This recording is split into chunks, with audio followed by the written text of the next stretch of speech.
First at 4, I'm Whitney Ward. We begin at this hour with an update about what went wrong at airports across the country this morning, causing all flights to be grounded for several hours. Frustrations were very high across the country, including here in Spokane, after a computer glitch delayed thousands of flights all across the country. This comes after airports are still trying to recover from the holiday travel meltdown just 2 weeks ago.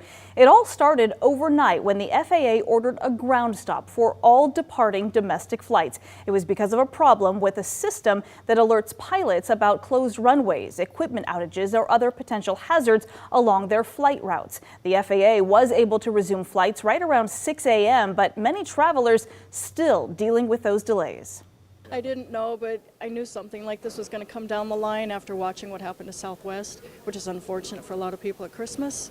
But, you know, it is what it is. It's a little crazy because we do a lot of traveling for work and everything like that. So knowing that there's going to be delays kind of puts us behind schedule on everything that we do. Airlines from coast to coast are now working to get those schedules back in order after a nationwide ground stop. CBS's Michael George has more now about what went wrong with this essential flight system this morning. Planes, including this one in Philadelphia, took off Wednesday following an hours-long FAA nationwide ground stop that created a massive headache for travelers. We've been delayed 3 times. The agency says the delays and cancellations are the result of an outage to its Notice to Air Mission System, or NOTAMs. It provides safety information to pilots. We have a very good air traffic system in this nation, but when we have situations like this, it shows us that we do have vulnerabilities. The White House initially said there was no evidence of a cyber attack. President Biden said he's directed the Department of Transportation to investigate. My top priority right now that the system is working again as of about 9 this morning, is to understand the root cause. The normally busy arrival area at O'Hare International Airport in Chicago was empty because of the delays. While operations have slowly resumed, it'll still take a while before things are back to normal. Debbie Turner was taking a philosophical approach, waiting for her flight from Reagan National Airport to Florida. I could sit here and be impatient, but that is not going to move any of these planes any quicker. The outage has raised concerns about the FAA's technology. Many are questioning why there wasn't a backup in place to prevent the system from grinding to a standstill. You would not think that this could happen in this day and age, you know, with all the money that's pumped into transportation, but here we are. Aviation experts say even though the disruption is aggravating, the FAA made the right call to ground the flights and put safety first. Michael George, CBS News, LaGuardia Airport, New York.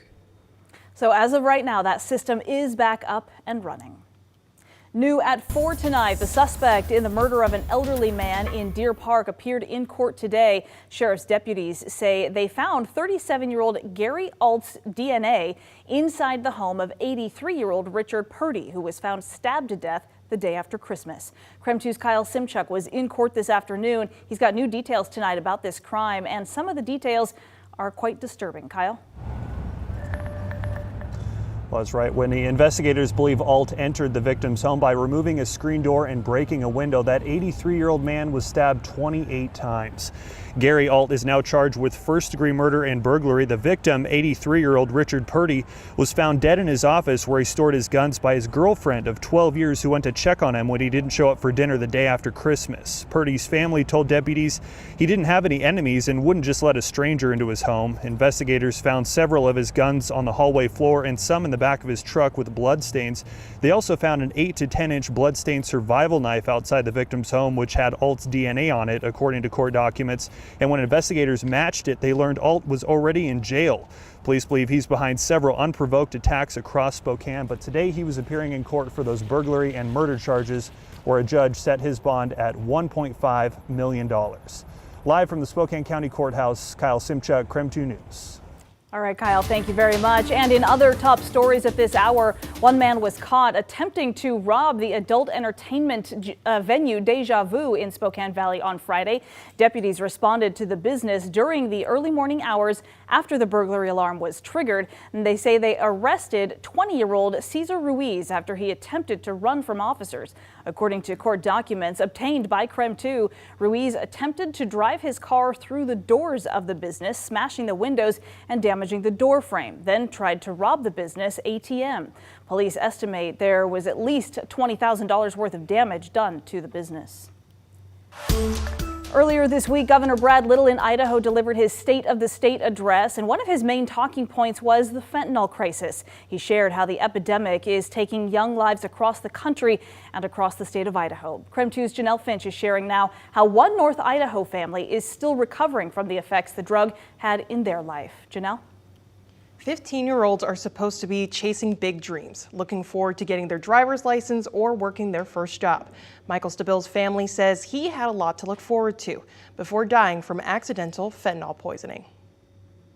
It's been nearly 2 years since Jennifer and Frank Stabille's son Michael died. They say no amount of time is enough to fully heal from the loss of a child. It's my worst nightmare to lose a child.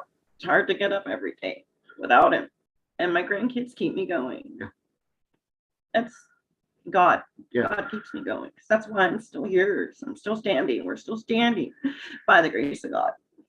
The Stabilles say they'll never forget that dark day in May. And I went to the door, the music had stopped, and I just had a gut feeling. So I went through the door and I saw him laying there, and he was in peace, his eyes closed. And I called for Jennifer to call 911. We went in there. Jennifer started CPR. Then the ambulance and everyone showed up. Despite their efforts, Mikey was gone. His parents found him lying on the floor after experimenting with what he thought was Percocet. My child's not here anymore. And I don't know why. Why they wanted to experiment, but kids shouldn't die from their mistakes. That's not fair, and he should learn from it, not die from it. State leaders are using Mikey's story to raise awareness around the dangers of fentanyl, because the reality is there's more stories just like his. Michael's mom and dad, Jennifer and Frank, are here with us today.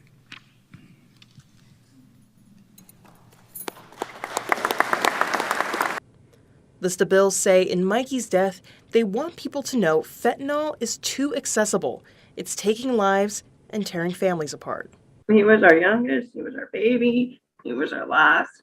We tried so hard to have him, and then now he's gone for nothing. Absolutely nothing. And our whole family is torn up. We just don't even know what to do. Governor Little says he's developing an Idaho State Police team to interrupt drug trade operations. The Stabilles say they're hopeful for the future following the governor's promise to make it a priority. They say they stand behind his promise to help end the transfer of fentanyl in the U.S. In the studio, Janelle Finch, KREM 2 News. Janelle, thank you very much.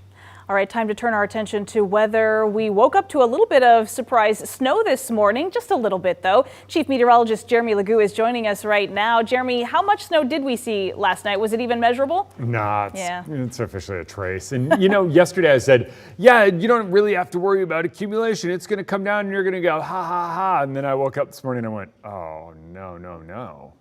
But yeah, it was just because temperatures were cold. We got it to stick a little bit. We knew it was going to be slick no matter what, so hopefully it didn't have too big of an impact on your day. Right now, temperatures sit on the mild side. We're still above freezing, and believe it or not, today's about as seasonal as it gets. A little bit of patchy fog still present around parts of the inland northwest. You're going to find most of that in Airway Heights or up and over Snoqualmie or Lookout Pass. The extent of it, really not as widespread as what we've seen earlier. We have another storm sitting off the coast, weirdly reminiscent to the one we saw a little bit earlier this week, and that's bringing us another round of widespread showers. Already starting to see a little bit of snow come down over the Cascades, but with the southerly and southwesterly aspect of this, it is likely all going to be rain. Some forecast models have a couple of light showers to start the day. I think our real event here in Spokane holds off until, I would say, mid-morning. Then it just kind of takes over. We'll see that snow level rise to almost 7,000 feet tomorrow afternoon because of how warm it's going to be. And then those warm temperatures just hang on through Friday. So just get used to it. Temperatures on the rise. We're back up near 40 tomorrow. Rain and snow Friday. I think it's basically all rain. And then Saturday, look at that. Temperatures in the mid 40s. We might even see a little afternoon sun.